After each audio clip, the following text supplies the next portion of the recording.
Hello everyone and welcome to Games, Comics and Crafts. In this video I'll be looking at Usagi Yojimbo The Crow Issue 2 and the Usagi Yojimbo Saga Legends Collection. Okay, so today we've got two Saga Yojimbo books. We've got the Legends collection and Crow issue 2. We'll start with the Crow issue 2. Um, as normal, Saga Yojimbo is a consistently decent book. It's been going for 40 years and I don't think I've had a problem for 40 years. So there you go. So basically, Yukoichi, Usagi's cousin, has wandered off after accusing Jen and Stray Dog and Usagi basically of being um, dishonorable because they should be samurai and they're bounty hunters. He goes wandering through, finds this kid who's fallen off a building apparently, and this kid is playing tricks on him, smacks him in the mouth. And the guys that we saw attacking, that they were at the beginning of issue 1, and drove off, try and take Yukoichi prisoner. They managed to knock him out. This little kid here basically taunts the big guy because of the fact that he hasn't paid him. So he gets a bit annoyed about that. We get cut back to the inn, and Usagi and Stray Dog and Jen are there, basically discussing about the money that's going to be paid out, and Usagi's kind of be out of pocket if they don't make the money back on the bounty. So obviously Usagi kind of says, okay, well I'll join up with you then because I need the money to carry on. Yukoichi is unconscious until he wakes up to discover they're taken to this abandoned temple. The kid follows the group of people there and gets dashed off again.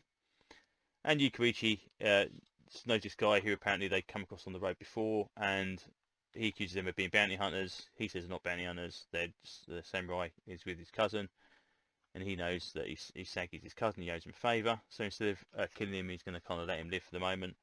Yukoichi basically insults the guy and basically says, you're a dishonest samurai, you should be a samurai, and it's a matter of survival. Takes Yukoichi's sword, smacks it into this post, twists it, breaks it off at the hilt, and that kind of effectively is, I could be wrong in this, but is effectively kind of like, snapping a samurai soul in half, effectively, is kind of what it is.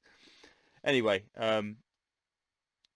these guys deliver the sword to Usagi, and Usagi obviously realizes once he takes it out that it's been snapped off, and obviously he's going to do something about it. So yeah, 2 issues in. So yeah, we seem to have a lot of conflict between the bounty hunter groups rather than the actual samurai, which is rather than the actual bad guy and the bounty hunter, which is quite interesting. And obviously Yukoichi's sword's broken there, which I think is interesting. So I wonder why they did that on the actual cover. Strange. Anyway, good stuff. Consistently good. Love it. So now we are back to Legends. So Legends has got Space Usagi in it. It's got Senso in it, and then Yokai and a short story in the back end as well. Now, I didn't realise that Space Usagi, Death and Honor, is the first series of this. That's the one that recently got recoloured by Dark Horse. I didn't realise that was the case. I thought the Dark Horse one was a continuation of this story, not that actually it was just a recolour. So I will probably get the recolour out and just see what it looks like in comparison, because I really like the black and white stuff. I think it looks very, very good. I think tonally it's nice. It's clear and crisp, and it's really nice. So yeah, it'd be interesting to see how it compares. That goes on for a few issues. Then we get some other Space Usagi stuff, which kind of follows on. Little Ralph Bakshi Wizards cameo kind of thing there. This has got Space Gen effectively, and then I think that's Warrior. I think Warrior is one of the stories in there as well. So we get quite a lot of Space Sega stuff, which is actually more than I actually thought there was, because I actually thought Space Sega was a 3-issue series. Death and Honor was a new one, and so we had like 6 in total. We haven't actually now. We've got 6 in total, but not the way I thought, which is quite interesting. Warrior Part 2. I do like the Space Sega stuff though. It's a kind of a feudal samurai version of Star Wars, which is very, very nice. So yes, okay, more Space Usagi, more Space Usagi, more Space Usagi, more Space Usagi, more Space Usagi. A little bit here about an introduction of Senso, which is quite interesting. because it's basically saying that the aliens in Senso are going to be giant octopuses, and that Japanese eat octopuses, so that's not a problem. So Senso is interesting because Senso was a kind of an Elseworlds tale, eventually, kind of, which kind of went into continuity. It's set in the future of Space Saga. It's Usagi Yojimbo, about 15 years in, and sees this kind of Martian invasion arrive. Now, with the recent Teenage Mutant Ninja Turtles crossover, which crosses over to them effectively meeting up just before Senso happens, that kind of puts in continuity.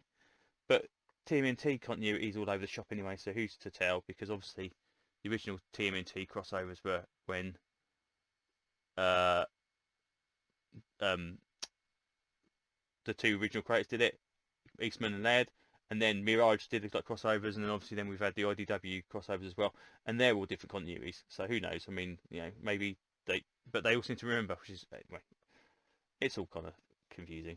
If you try to do that, but again, that's the best thing about Usagi. 40 years of Usagi, one continuity. It's kind of like Dread, It's these characters remember stuff that's going on. It's yeah, one guy, not some kind of reboot, issue one kind of reboot, some new creator kind of stuff.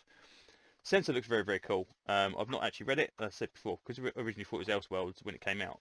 Don't need that. Just got normal Usagi, it's fine. Now I've read Where When, and is it Where When or When Where? Where When? Anyway, when I've read the TMNT crossover, I want to read it, so that's cool. So then we get to some sketches. We get to Yokai, which is a colour thing. Now, so this is quite cool because Usagi does this quite nicely. They do put colour stuff in the back, and I kind of wish that the 2000 AD Judge Dredd case files did this as well, because they had colour centerfolds, and then you'd have like back and white afters. They could have done this. It's nice.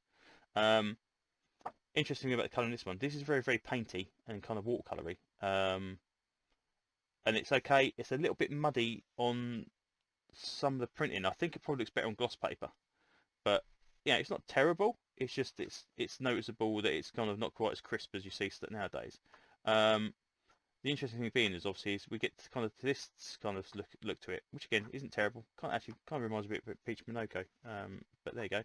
And then we get a short story with Sasuke, the Inspector Sasuke. This has got a colouring thing, which this is different. This reminds me of the Mirage era colour stuff. So whether that's true, I don't know.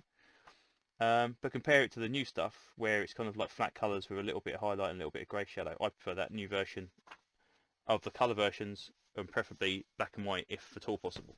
But